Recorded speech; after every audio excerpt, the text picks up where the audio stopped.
Welcome, friends, to another episode of Good Looking Kickstarters. My name's Ruel Gaviola, and as always, I'm joined by the amazing Becca Scott. Hi, Ruel. How's it going, Becca? Pretty great. I got dressed today and put on pajamas. I'm not going to lie, I do have pants on today, which is a step up for me. Oh, congratulations. Big deal. Thanks. Yeah, it's been a year, so I'm starting to get back in the flow of things. I won't. You can't make me. Sweatpants for life. So, Becca, what caught your eye this week? I'm so glad you asked, Ruel, because I'm really excited about my father's work from Renegade Game Studios. This is a 2 to 4 player game. It plays in 180 minutes, ages 14 plus, and designed by T.C. Petty III. Honestly, this is everything I need in the game. You've got gothic horror, you've got mad scientist vibes, Victorian period, of course, is gothic, dramatically read scenarios, a companion app, balancing yourself on the brink of insanity. All things I love. This game reminds me of a game that came out a couple of years ago called Abomination, but I think this one is taking that next level with all the interactive narrative and things. Oh, it looks so good. This game takes place over 3 generations. Each time you die in-game, you get to pass on to your future generation journal entries and one of your experiments. So you're balancing whether or not you want to leave more for your... What's the opposite of a progenitor? A postgenitor? A postgenitor. Yeah, that sounds right. Yeah. Descendant. So you have to balance, do you complete your work in your lifetime or do you pass more on to your postgenitors, the next generation in game? And it's different every time because there's always these different pre-written scenarios that I assume this companion app will read to you in beautiful voices. I hope so.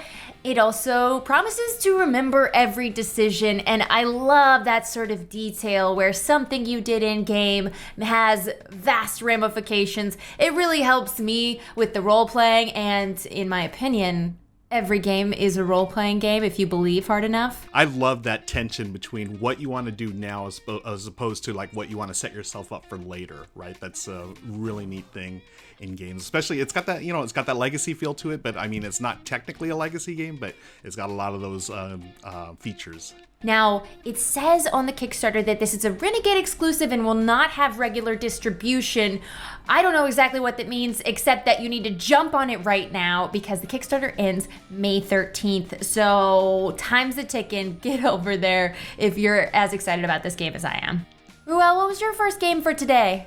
My first game is Vivid Memories, a game by Matthew Dunstan and Brett Gilbert from Floodgate Games. It plays about 30 to 45 minutes, and it's a 2 to 4 player game featuring drafting and route building. Vivid Memories is a game where you're collecting fragments of your childhood memories, and you're weaving a tapestry of colored threads in your mind. And what you're doing is placing these really neat looking tiles. And they're not really tiles, they're called moment tiles.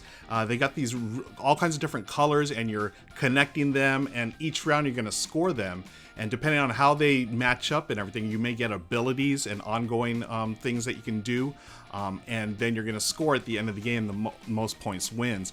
Now, this has been favorably compared to Azul. Ooh! Yeah, so I'm thinking insta-buy from me because Michelle and I love Azul. It's one of our favorite games, and if this is gonna be like that, then I'm all over it. Azul is stunningly beautiful. I'm in love with it too. So much replayability, so easy to teach, so much strategy. Oh gosh, Vivid is really beautiful, and I love these little pieces. Would you call them memory fragments?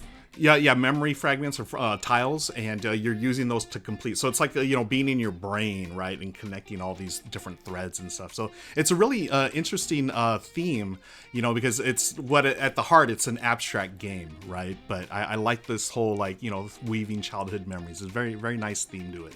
Yeah, and component-wise, I love something where pieces can fit in an indentation. It just really does something for me in that tactile way, and this has that. Love a player board where you can put pieces inside it. Becca, what else are you checking out this week? I am so stoked to tell you about Earth Rising from Stop, Drop, and Roll Games in Brighton, UK. This game is setting out to save the world, no big deal. It's inspired by the documentary 2040, which is trying to teach us how we have 20 years to bring the planet back from the brink of disaster and climate change. It's a cooperative game, ages 11 plus. Players are taking on occupation-based character abilities reminiscent of, that grandfather of all cooperative games, Pandemic. That's what the cards remind me of. You can play as a climatologist, ecologist, activist, grassroots politician, innovator, or eco-investor. I mean, I say why not be all six, but the game doesn't allow for that. And I'm a huge fan of this gaming with a cause genre because so often games reinforce these mindsets of, ruthless capitalism or like subtle systems of oppression that maybe they're not trying to reinforce, but just by perpetuating the status quo, they do exactly that. And so this game, throwing all that out the window, it's teaching people a lesson, but also looks extremely fun. The game is round, and it has all these pieces missing from the Earth-shaped board. So you have 20 turns or 20 years to flip all the tiles and transform the worlds through making human activities sustainable. And you can affect change through all of those occupations I said before. Maybe we'll even bring in new gamers and make gamers out of the people involved in all these disciplines because they say, hey, that's a game about me. Let me get in there. Yeah. And my main hope with this game is that it's not delivered in shrink wrap. This game looks awesome. Like you were saying, Becca, just the fact that it's about a different this type of theme is different, and it's going to make you think about, you're not just out here conquering, a new island or whatever, or, but it is about saving the earth. It's about real issues, things that are happening today. And, just like, Pandemic brought that sense of, cooperative play. This does too, but in a fresh and new way, right? And I like the fact that you can play as a climatologist or ecologist or activist, different types of roles that you don't normally see in board games. So after they've fulfilled their campaign, they're giving 50% of the profits from this game to 6 organizations that help them in the development. There's Permaculture Association, the World Resources Institute 2040, the documentary, and Stop Ecocide, as well as Renewable World, tackling poverty through renewable energy. So cool that not only is it perpetuating the mindset that we need to be thinking about these things, but actually giving a big portion of the proceeds, a really big portion of the proceeds, 50%, to these organizations actually making change happen on the ground. Kudos to Stop, Drop, and Roll. They are talking the talk, and they're also walking the walk. Yes, and I was joking about the shrink wrap. They actually have a promise of no plastic components in this game, which I challenge all game makers to work towards. That's amazing. I will double that challenge as well. Folks, let's reduce that plastic. What else you got, Ruel? We've got The Shape of Shadows. This is a game by designer Jeon Shim, and this is a different type of game. This is a solo role-playing game, and you're going to be journaling. Jeon Shim has designed this genre of game with Shin Ying Core. It's a keepsake game. And what this one is, it's really interesting. The Shape of Shadows is a connected path type game, and it's about show magic and true magic. And it's a tension between asserting yourself as equal to someone, that you're that they're taking you under their wing as a magician, and you're trying to figure out how far you can go on your own. It's centered around a day planner, right? Those old school, like a journal. You're going to be planning your day as a magician's assistant. Your character is going to be interacting with the magician, scouring for doors that are being kept closed to you in order to learn how you can restore them. And this is so fascinating. This is something I love about Kickstarter. These type of games that you wouldn't normally find in a retail store, you can find on Kickstarter. Oh, wow. I love this. It also relates to the idea of sustainability. I mean, you should create something that you'll treasure with a game.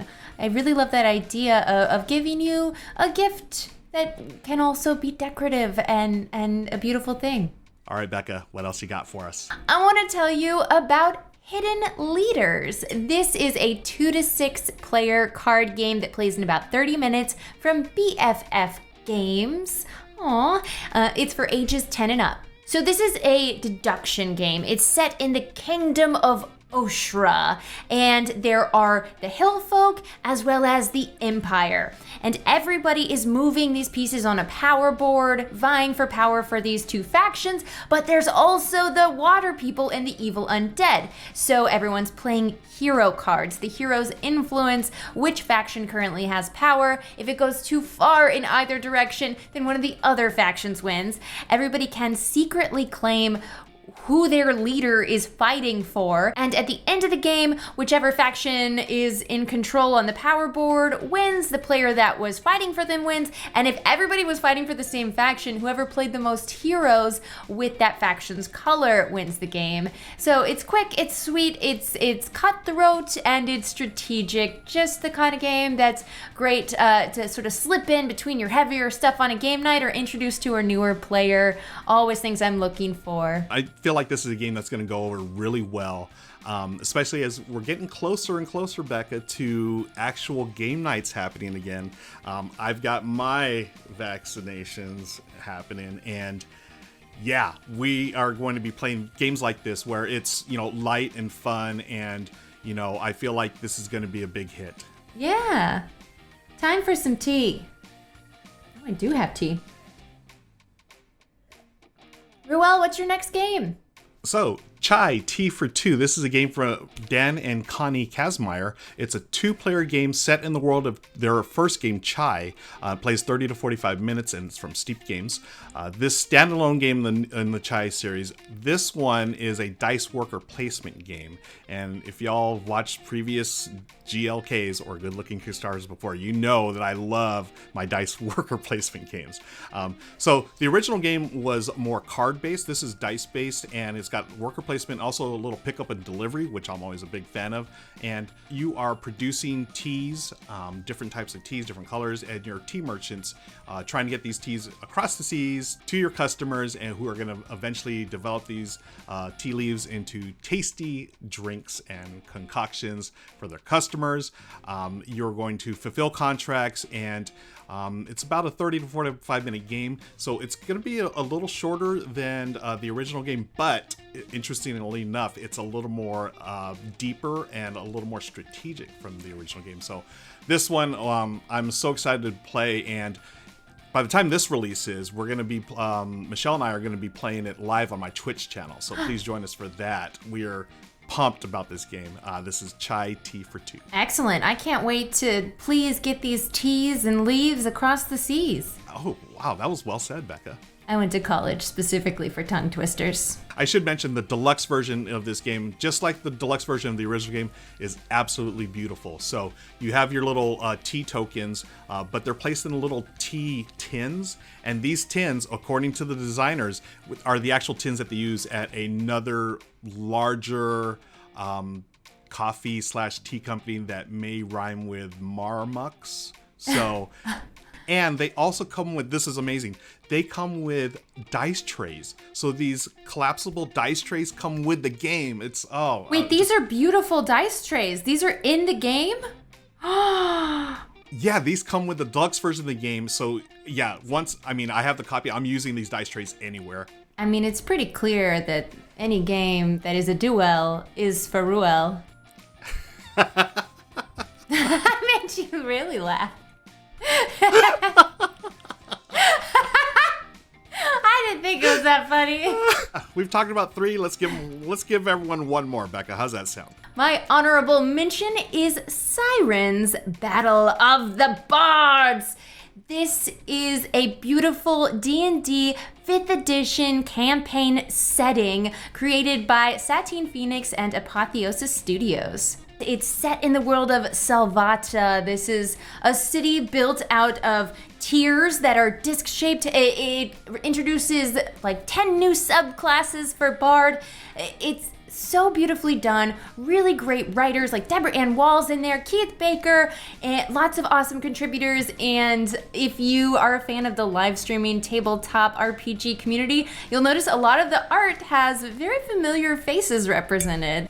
I love the theme of this game where the bards inspire revolution, right? So just in my mind, I'm thinking Rage Against the Machine, but 5e, yes. Yes. And it was funded, almost instantly. Yeah, what, 40 minutes? Come on. Something like some crazy amount, right? And Satine and her team, just amazing. Yes. I'm just so impressed with every detail of how well this is put together. Everything about the page, everything about the book, the layout, the promotional aspects, the sponsors that have digital versions of the campaign already ready to go. So cool. Yeah, mind blown. This looks so awesome. Ruel, what can you not get out of here without mentioning today? My honorable mention this week is Dice Theme Park. This is a game from Alley Cat Games designed by Daryl Andrews and Adrian Adamescu. It plays 1 to 4 players in about 60 to 90 minutes.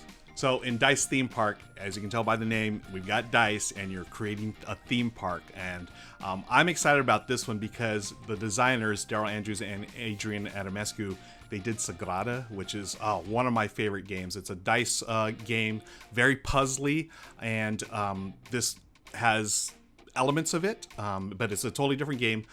You are going to be deploying your staff, welcoming visitors represented by the dice. You're going to draft attraction tiles, so you're going to build your theme park. And the one thing that I'm really excited about in this game is the dice cascading mechanism. So this is new to Dice Theme Park.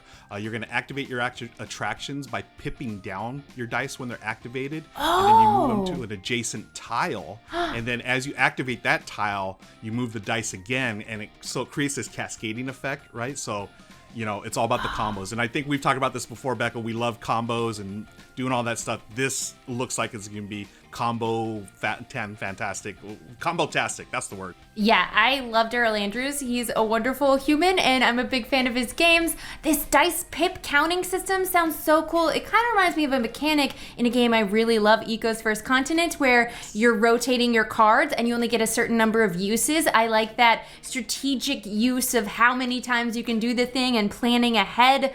Always a fun adventure. And the genre of roller coaster and theme park based games was super hot a couple years ago, and then it died down. I always love that theme, and I'm glad it's being revisited with this cool new dice mechanic. Yeah, same here. I'd say, I guess themes come and go. This one, I want to see it. Let's, I'm hoping this will bring back more games like this, because I love building theme parks, and, just the fact of this dice cascading mechanism gets me so excited to see how we're going to be able to manipulate these dice. All right, that's it. You heard it here, folks. That's what's hot on Kickstarter right now. We hope you check out everything that we've talked about in the links below. Check out Ruel at Ruel Gaviola, and I'm at the Becca Scott. See you next time.